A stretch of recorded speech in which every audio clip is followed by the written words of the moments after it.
On the penultimate day of campaigning, President Maduro was at opposite ends of the country, here in Bolívar in the east, later in Zulia in the west, before his closing rally in Caracas on Thursday.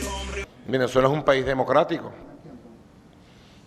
Venezuela is a totally democratic country, and that's not new. In the 19 years of revolution, we've had 23 elections. Sundays will be the 24th. Elections for governors, mayors, presidents, referendums, assembly elections, and so on, all with an impeccable electoral system. The main opposition candidate, Henry Falcon, dropped a bombshell as he took his campaign to Yaracuy. He offered a cabinet post to Enrique Capriles, leader of the biggest party, calling for a boycott of Sunday's election. We have a lot of agreements. I hope Enrique Capriles can be the next Minister of the Interior and Justice.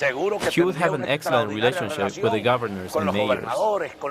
The divisions within Venezuela's traditional opposition have taken a heavy toll on their level of support.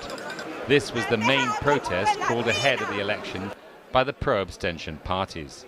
Now, as you can see, the numbers here are not huge. They're a little bit spread out, so it's difficult to be precise. A few hundred certainly, possibly 1,000, not more than that. Now that's a great deal fewer people than the opposition was able to mobilize 1 year, 2 years, 3 years ago when they began their campaign to try and bring down the Bolivarian government.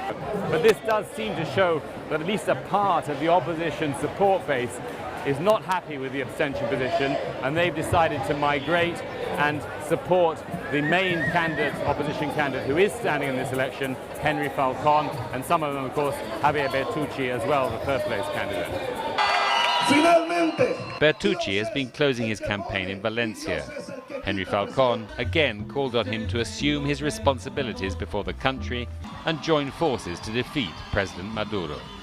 Ian Bruce, Telesur, Caracas.